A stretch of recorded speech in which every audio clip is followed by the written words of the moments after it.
आज अलवर ग्रामीण विधानसभा क्षेत्र का कार्यकर्ता सम्मेलन यहाँ पे हुआ है। पूरी अलवर ग्रामीण के विधानसभा के जो हमारे कार्यकर्ता हैं, उन्होंने पूरे जोश खरोश के साथ, पूरी मजबूती के साथ भाई ललित को मेरे से भी अधिक वोटों से जिताने का वादा किया है।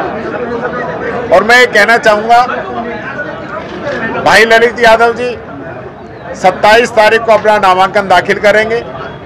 सुबह 10 बजे सर्वविलास के अंदर बड़ी मीटिंग होगी और उसके बाद जुलूस के रूप में हम नामांकन दाखिल करेंगे। पिछले कुछ समय से आप देख रहे हैं, लगातार भारत सरकार के द्वारा कांग्रेस पार्टी पे और अन्य विपक्षी दलों पे जिस प्रकार से अलोकतांत्रिक तरीके से हथकंडे अपनाकर उनको कमजोर करने की साजिश की जा रही है। कल हमारे खाते फ्रीज कर दिए गए, 115 करोड़ रुपए उनमें से वापस आयकर विभाग ने निकाल लिए उनमें से।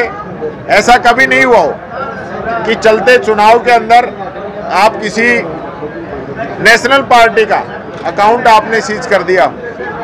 और यही नहीं, इलेक्ट्रोल बॉन्ड के माध्यम से भारतीय जनता पार्टी की सरकार ने, बीजेपी ने जो चंदा लिया है, ऐसी कंपनियों से लिया है जिनको टेंडर दिए हैं या पहले टेंडर दिए हैं बाद में चंदा लिया है, या ऐसी कंपनियों से पैसा लिया है जिनकी इतनी वर्थ ही नहीं थी, या ईडी इनकम टैक्स सीबीआई के छापे पड़ने के बाद में चंदा लिया है। ये सारी जानकारी माननीय उच्चतम न्यायालय सुप्रीम कोर्ट के निर्देश के बाद में क्लियर हुई है। और ये भी क्लियर हो गया कि जो हमारा एसबीआई जो था, जो ये कह रहा था कि हम ये जानकारी 6 महीने में देंगे, वो कोर्ट के एक फटकार के बाद में एक दिन में कैसे कहां से आ गई। इसका मतलब ये लोग छुपाना चाह रहे थे। कल ही एक बहुत बड़ा निर्णय आया है, आप में से कई साथी भी यूट्यूबर भी हैं, सोशल मीडिया प्लेटफॉर्म भी चलाते हैं, उस पर भी भारत सरकार ने एक कानून बना दिया था कि भारत सरकार की एक एजेंसी ये जांच करेगी कि वो जो कंटेंट चल रहा है वो चलने लायक है या फेक है, या उसको रोक दिया जाए। उसमें भी सुप्रीम कोर्ट ने कल निर्णय दिया है कि उसका निर्णय सुप्रीम कोर्ट करेगा, हम करेंगे, अदालत करेगी, नहीं कि सरकार ही करेगी। तुम ही तो मुद्दई और तुम ही जज, ऐसा नहीं हो सकता। तो एक बहुत बड़ा निर्णय ये देश के जो यूट्यूबर, सोशल मीडिया प्लेटफॉर्म पे लोग हैं, उनके पक्ष में आया है। तो आप समझ सकते हैं कि आज किस प्रकार के हालात हैं। जो 400 पार की बात कर रहे थे, उनकी हालत खराब हो चुकी है। कल ही इतना डरा हुए हैं कि केजरीवाल जी को भी अरेस्ट किया है कल, एक मुख्यमंत्री को, इससे पहले हेमंत सोरेन को किया है। आप जिस प्रकार से चुनी हुई सरकारों को गिराने का काम पहले करते थे, और अब सरकारों के मुख्यमंत्रियों को आप जिस प्रकार से अरेस्ट कर रहे हैं, बीजेपी के किसी भी व्यक्ति पर आज तक कोई कार्रवाई नहीं हुई।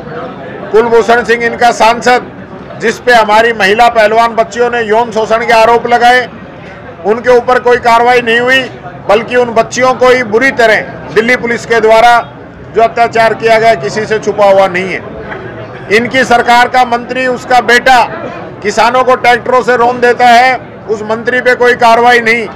इस प्रकार की हालात है, और दूसरे लोग कुछ नहीं भी करें तो भी उन पे इस प्रकार की कार्रवाई ये सरकार कर रही है। एक प्रकार से आपातकाल इन लोगों ने लागू कर दिया है कि जो घोषित नहीं है, अघोषित आपातकाल, इमरजेंसी के दौर से हमारा देश गुजर रहा है। मैं मीडिया को भी ये अपील करना चाहूँगा कि प्रजातंत्र के अंदर मीडिया भी चौथा स्तंभ है।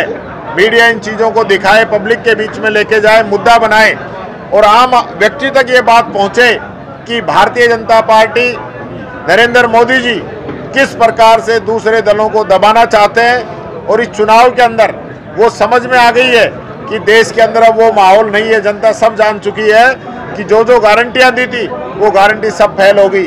न अच्छे दिन आए, न 2 करोड़ युवाओं को रोजगार मिला, न किसान की आमदनी दुगनी हुई, न 15 लाख खाते में डले, न 100 दिन में काला धन आया, न डॉलर रुपया बरोबर हुआ, न डीजल, रसोई गैस, पेट्रोल सस्ता हुआ, और न ही आतंकवाद और बेरोजगारी पे, भ्रष्टाचार पे कहीं रोक लगी।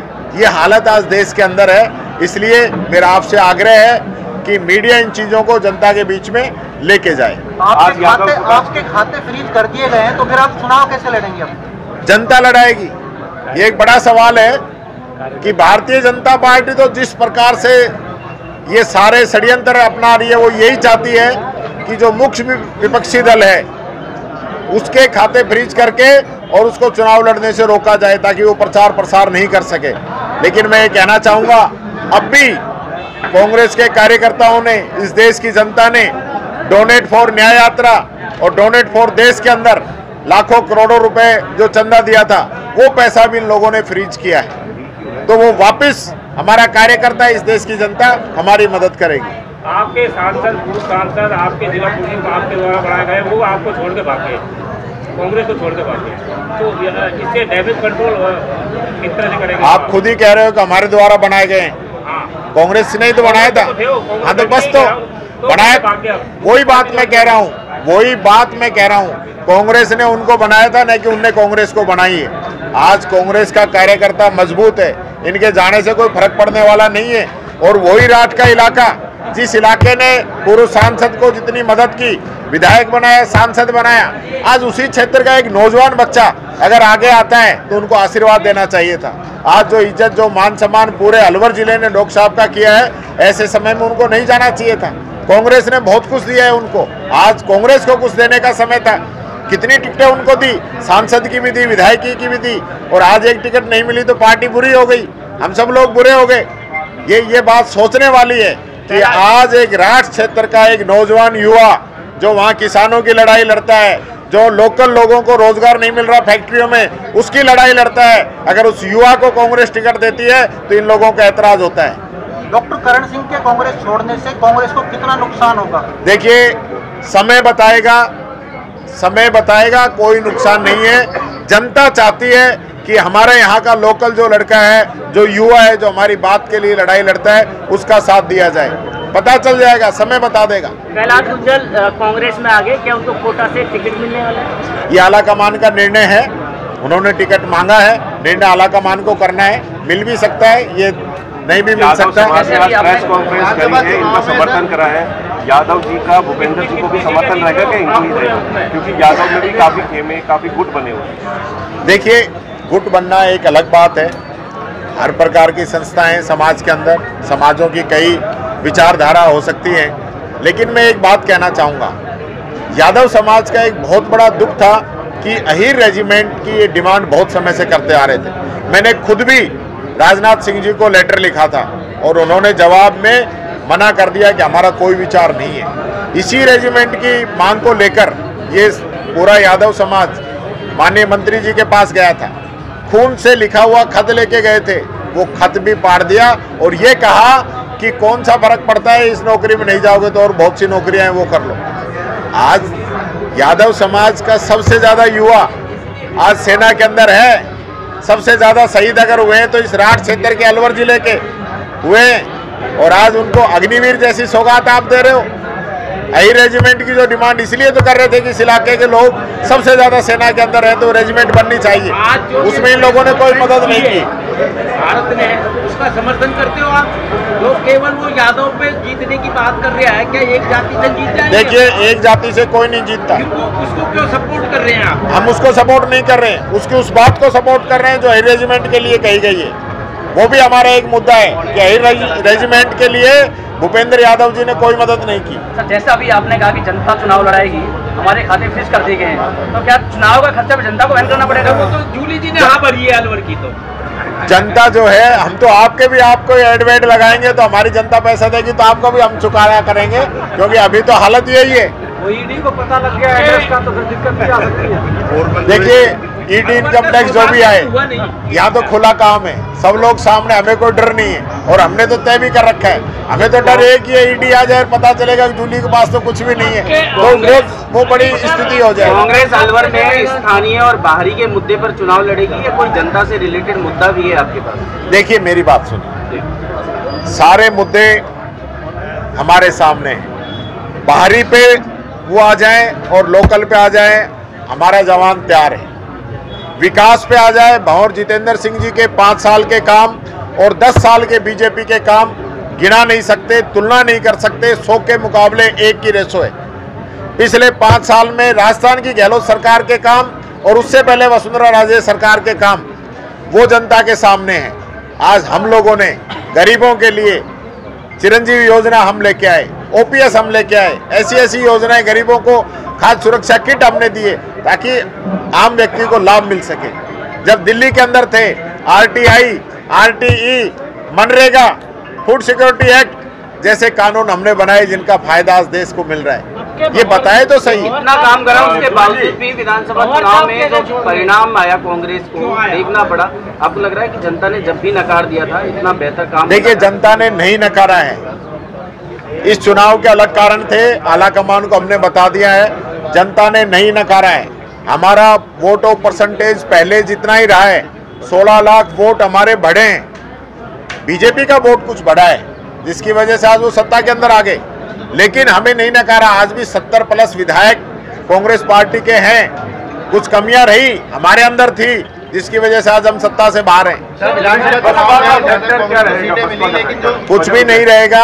आज सब लोग जान रहे हैं कि बसपा को वोट कटवा मशीन की संज्ञा दी जा रही है। बीजेपी के द्वारा उनको तैयार करके लाया गया है कि वो हमारे वोट काटे और यहाँ पे बीजेपी जीत जाए। यहाँ पहले एक्सपेरिमेंट हो चुके हैं। अलवर ग्रामीण में भी राजपा एक बार लड़ी थी, सब लोगों के समझ में आ गया। बसपा ने पिछली बार लड़े थे, जहां लड़े हैं सब समझ में आ गए हैं। आज मायावती जी की जो जबान बंद कर रखी है मोदी जी ने, उनको डरा रखा है। आज मायावती जी चुप हैं, अगर वो बोल देंगी तो उनको भी सलाखों के पीछे जाना पड़ेगा।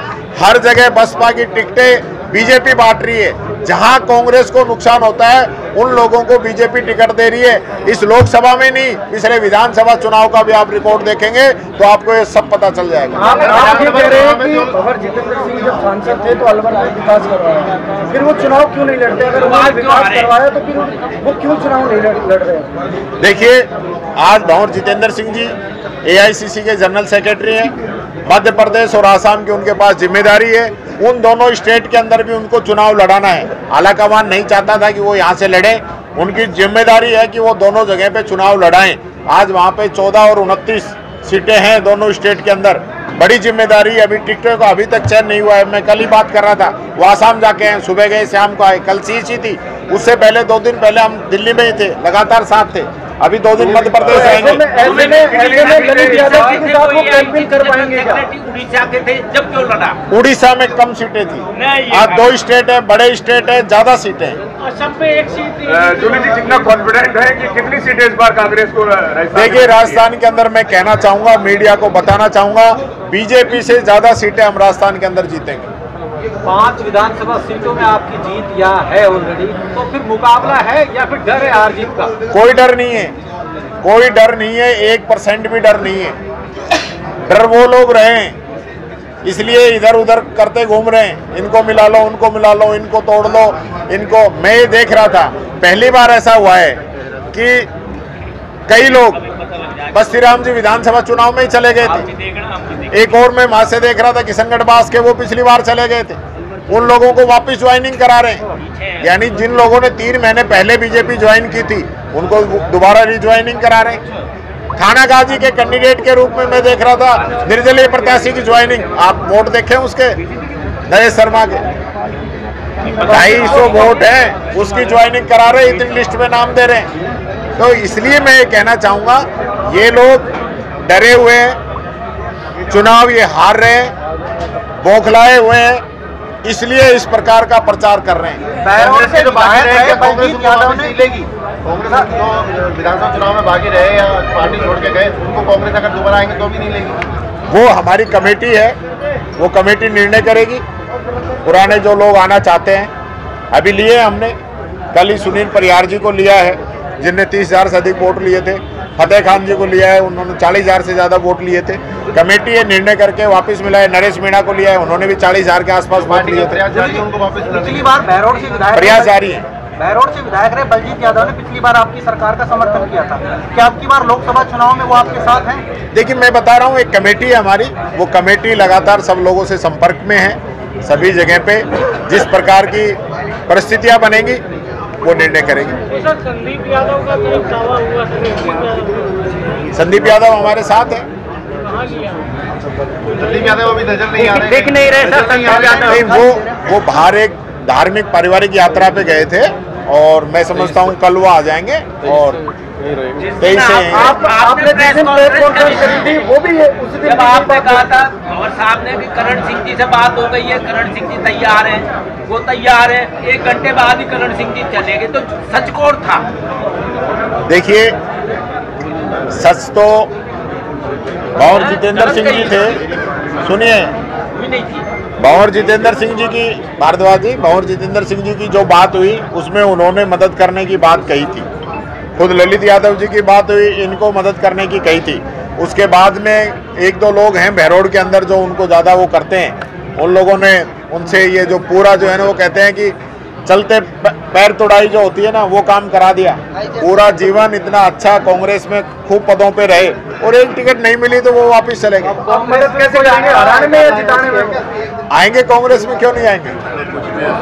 मुंडावर के ज्यादा नेता, मुंडावर और बहरोड़ तो भाई उथल-पुथल क्यों है वहाँ? कुछ तो नए संकेत नजर आ रहे हैं। नहीं, देखिए, मैं ये कहना चाहूंगा, कई लोगों के तो ये पेट में दर्द है कि ललित अब वहां से राजनीति करेगा तो हमारी राजनीति खत्म हो जाएगी। कई लोग जो छोड़ के जा रहे हैं उनके डर यही है कि ये जीतेगा, इसलिए वो छोड़ के जा रहे हैं कि ये जीत गया तो फिर हमें कुछ मिलेगा नहीं, इसलिए वहां ज्यादा उथल पुथल है। पार्टी के प्रति समर्थन नहीं है, मतलब समर्पण नहीं है पार्टी के प्रति। देखिए, मैं फिर कह रहा हूं, कुछ लोग लोभ से, कोई लालच से, कोई डर से, कई प्रकार की टीमें काम कर रही हैं। कई लोगों पे, किसी पे एसओजी में केस है, किसी में एसीबी पे केस है, किसी में ईडी का डर है। तो क्या ललित जी को वो लोग भी समर्थन कर रहे हैं जिनको ललित जी ने हराया? क्या वो मौका ढूंढ रहे हैं कि सांसद बने तो मुझे मौका मिलेगा? देखिए, ऐसा हमें इस प्रकार की आवश्यकता भी नहीं है, न हमारा इस प्रकार का कोई नेचर रहा है। उनका काम उन लोगों को करना है, क्या करते हैं वो समय बताएगा। लेकिन आज मैं ये कहना चाहूंगा, मुंडावर पूरे विधानसभा क्षेत्र की जनता की ये आवाज है, 36 बिरादरी की, चाहे उसमें वो लोग भी शामिल हो सकते हैं जिन्होंने बीजेपी को वोट दिया हो, लेकिन वो चाहते हैं कि आज हमारे क्षेत्र का विधायक अगर देश की सबसे बड़ी संसद के अंदर सांसद बन के जाता है, हमारी आवाज उठाता है, हमारा मान सम्मान बढ़ाता है, तो हमें ललित यादव को यहाँ से जिताने में कोई एतराज नहीं। जी, आखिरी सवाल है, अलवर शहर से आप पे इतना आरोप लगाए उन्होंने, गांधी जी की हत्या के पिस्टल तक का आरोप लगाया, तो कोई नेता सामने नहीं आया उनके पक्ष में? नहीं, आरोप अब हर चीज का जवाब देना मुनासिब नहीं। अब वो जो मर्जी, नहीं, ये सारी चीजें पहले आ चुकी हैं, पहले ये सब चीजें क्लियर हो चुकी हैं। क्या हुई क्लियर? ये सारे लोग में छपाए नहीं, वो गलत तथ्य हैं जिस प्रकार से जो किया जा रहा है। कांग्रेस से भाजपा में गए जिला प्रमुख के साथ जिस तरह पूर्व मंत्री जसवंत यादव ने व्यवहार किया, उसको देखकर कांग्रेसियों में कोई नई जागृति आई हो, कोई बात आई? नहीं, हमने तो एक बात सुनी है कि कड़ी बिगड़ जाती है तो कभी सुधरती नहीं है। तो क्या मजा आ रहा है? बिगड़ भी रही है गाड़ी और फिर भी मजा आ रहा है। क्या ले रही है? है क्या वहाँ है क्या? मान रही है उसके? देखिए, मायने सबको पता है, कुछ लोग थोड़े लोभ लालच के लिए कहीं जाते हैं, लेकिन घर तो घर ही होता है और दूसरी जगह दूसरी होती है। उनकी समझ में आएगा, धीरे धीरे 2-4 बार कड़ी बिगड़ेगी तो सब पता चल जाएगा। दूसरी होती है। चलो।